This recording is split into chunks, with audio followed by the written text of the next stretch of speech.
So the first thing is earn. And I think this is actually the most important part of your financial plan is, are you maximizing your potential income? I feel like we spend a lot of time talking about expenses and budgeting and, is my money in the right investment and should I be saving more? But the first question that I feel like everyone should ask themselves is, are you making the most of the income sources that you have now?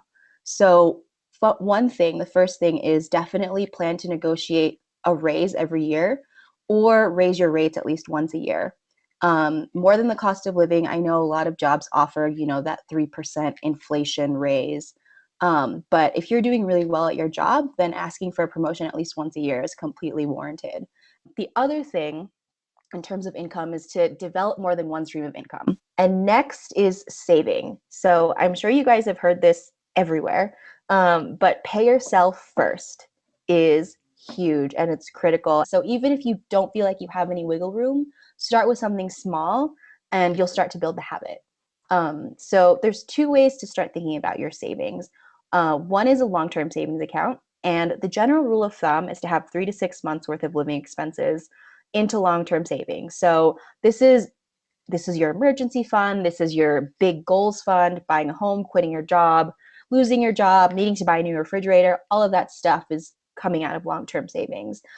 Short-term savings is something that I've started doing with clients because when I talk to them, a lot of times there's always something that comes up every month that's not in the budget.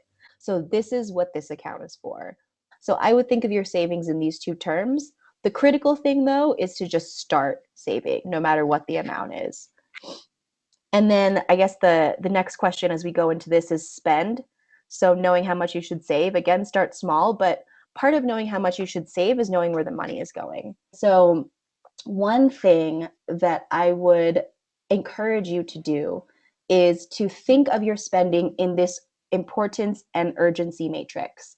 So this is usually used for productivity, but I found that it's actually really helpful to use for your spending as well. So I would encourage you, there's this orange box at the bottom, just to think through the last 10 or 20 things that you bought and put them where you feel they belong on the urgent, important matrix.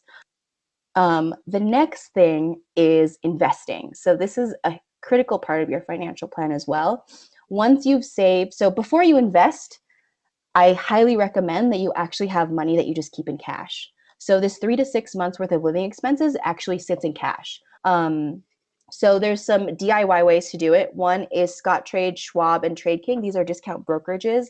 If you want to do some stock picking, just because you're curious, these are the cheapest ways to do it.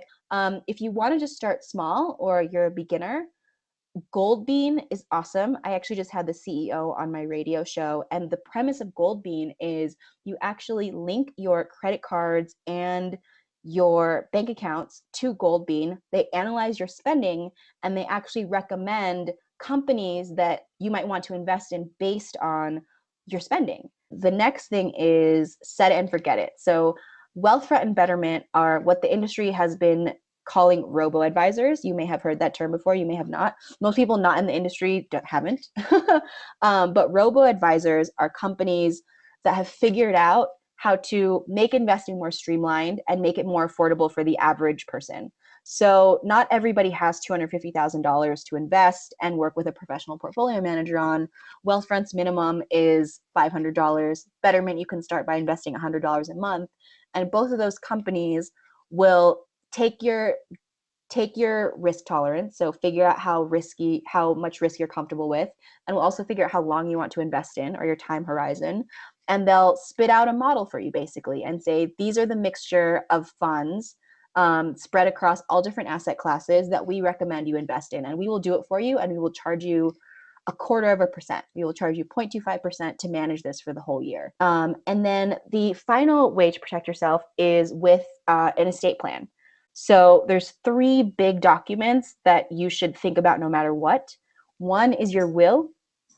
It's most important if you have kids. You have to name a guardian, and the only way to do it directly is through a will. The healthcare proxy is something that everyone should have set up, actually. So it's really easy. Every state has a different form. It allows someone to make healthcare decisions on your behalf, and the default is your spouse, and then if you're not married, your parents, and then your siblings, and then close relatives, and it just kind of goes down the line. So a power of attorney is a form that gives someone the ability to handle financial matters on your behalf. So basically, the healthcare proxy is healthcare matters if you can't speak for yourself, and the power of attorney is financial matters. So there's two kinds of power of attorneys. There's a durable power of attorney, which means that once you sign that power of attorney form, then that person can actually handle your financial matters whenever. The other one is a springing power of attorney, and this is more common, especially with older people, where if you become incapacitated, then the power of attorney goes into effect. And so that's what a springing power of attorney is. So these are the three ways to protect yourself from a estate planning perspective. And everyone, no matter what asset level you have, should consider getting these three documents set up. And now we're on to the glory. So that was a lot of information. And there's a lot that goes into a financial plan, as you've seen, and as you will see as you build your own. So I want you to think of putting together the plan and implementing it in three different ways: quick wins, big wins, and ongoing victories. So with quick wins, it's stuff that you can knock out quickly. Big wins is, oh my God, I'm so glad I did this. I can take it out of my head now. The burden is gone. And then ongoing victories is the habits that you're forming to help you get to your goals faster.